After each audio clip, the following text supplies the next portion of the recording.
E se a sua memória não tivesse começado nesta vida? E se algumas das coisas que você sente, ou até mesmo sonha, fossem ecos de um passado que você não viveu?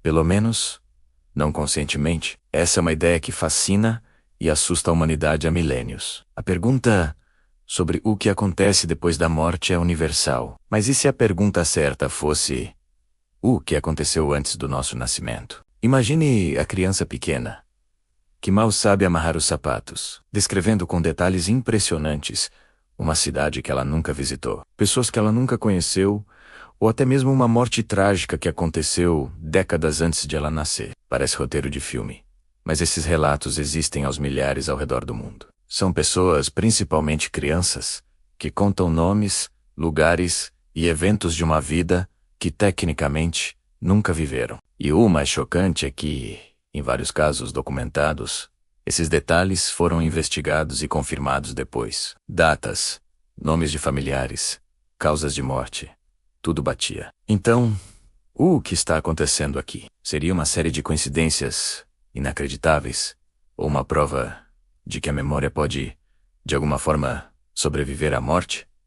Você acredita em vidas passadas? A sua resposta a essa pergunta pode mudar depois de ouvir algumas dessas histórias. Vamos mergulhar em um dos casos mais famosos e bem documentados. Preste atenção, porque essa história é tão incrível que desafia a lógica. Pense nisto. Uma criança que mal sabia escrever já sabia exatamente como morreu. Essa é a história de James Linenger. Desde muito pequeno, James começou a ter pesadelos terríveis, gritando sobre um avião em chamas e dizendo que não conseguia sair. Com o tempo, ele começou a relatar uma vida anterior, como um piloto de guerra americano, na Segunda Guerra Mundial. Ele dizia que seu nome era James também, que ele pilotava um avião chamado Corsair e que tinha decolado de um navio chamado Natoma.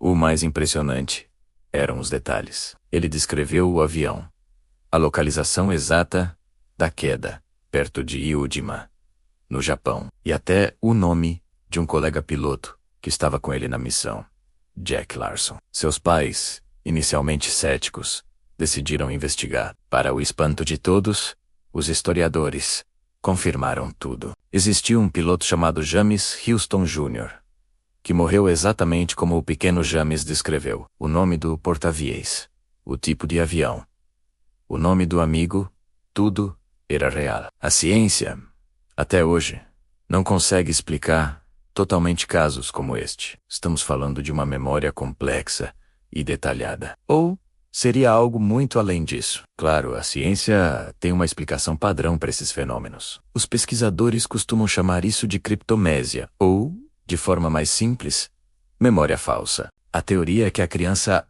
ouviu uma história, viu um filme, ou captou fragmentos de conversas, e seu cérebro criativo construiu uma narrativa complexa, que ela acredita ser real. A imaginação infantil é poderosa, e isso poderia explicar muitos casos. Mas a explicação para por aí, quando os relatos incluem informações que eram impossíveis de serem conhecidas. Endereços antigos que não existem mais, nomes de pessoas que não estão em registros públicos, detalhes de eventos que só os envolvidos saberiam. Pense no cérebro como um computador. Ele pode errar, pode criar arquivos corrompidos, pode misturar informações, mas ele pode errar com uma precisão tão assustadora. É possível que a imaginação de uma criança crie uma história falsa, que por pura sorte, corresponda perfeitamente a um evento histórico real e obscuro, com nomes, datas e locais corretos. É uma coincidência de uma em 1 trilhão, repetida várias e várias vezes, em diferentes partes do mundo. O cérebro pode até errar,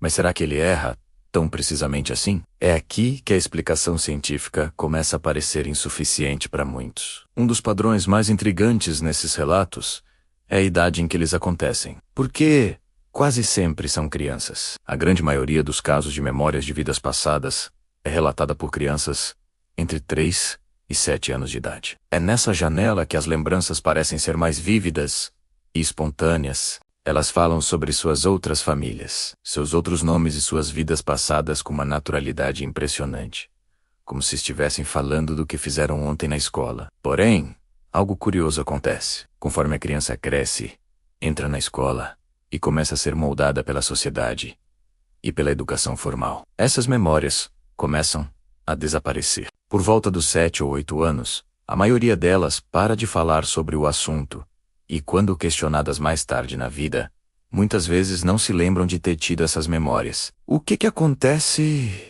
nesse processo? Será que a mente simplesmente esquece, como esquecemos tantos outros detalhes da primeira infância? Ou será que algo está sendo bloqueado? Alguns acreditam que a nossa mente racional, ao se desenvolver, suprime essas memórias que não se encaixam na nossa compreensão do mundo. É como se uma porta fosse lentamente se fechando. E se algumas dessas memórias não forem apenas nostálgicas, mas profundamente perturbadoras? Alguns dos relatos mais sombrios e sinistros sobre vidas passadas não são sobre famílias felizes ou profissões interessantes.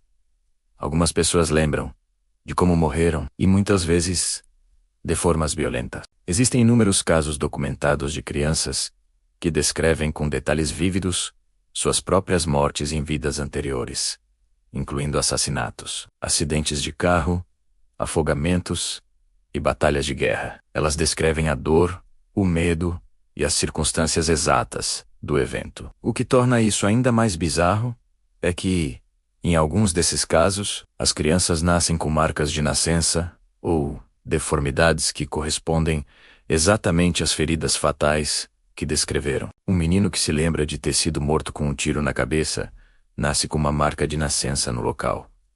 Exato. Uma menina que se lembra de ter perdido os dedos em um acidente nasce com os dedos daquela mão mal formados. O Dr. Ian Stevenson, um psiquiatra que dedicou sua carreira a estudar esses casos, documentou centenas deles, chegando a obter laudos de autópsia da vida anterior para comparar com as marcas de nascença da criança. A correspondência era, em muitos casos, exata. Isso seria uma coincidência extrema, um acaso genético bizarro, ou a prova de que o trauma pode deixar uma marca que transcende uma única vida. Isso nos leva à pergunta final, a mais polêmica de todas. E se a morte não apagasse tudo? E se a nossa consciência, nossa essência, continuasse existindo? Grandes religiões e filosofias orientais falam sobre reencarnação há milênios, como um ciclo de aprendizado e evolução da alma. Já a ciência moderna, em sua maioria, fala de processos biológicos e memória celular, contida no cérebro que um dia se decompõe. No entanto, os relatos continuam surgindo, de todas as culturas, religiões e cantos do planeta, desafiando nossas certezas. Histórias que não se encaixam nem na doutrina religiosa, nem no modelo científico atual. Elas existem em um espaço cinzento, misterioso, que nos força a questionar a natureza da própria consciência. O que somos nós, afinal? Um corpo com um cérebro? Ou algo mais? Talvez a verdade não esteja em um extremo ou no outro, mas em uma síntese que ainda não conseguimos compreender. Antes de terminar, quero deixar uma pergunta para você. Pense bem. Você já teve uma memória estranha, um sonho recorrente, uma sensação de déjà vu muito forte, ou uma afinidade inexplicável com um lugar ou época que você nunca conheceu? Algo que você simplesmente não consegue explicar? Talvez a resposta esteja mais perto do que você imagina. Obrigado por assistir e por se aventurar comigo nesse mistério. Se você gostou desse tipo de conteúdo, não se esqueça de se inscrever no canal e ativar o sininho para não perder os próximos vídeos. Até a próxima.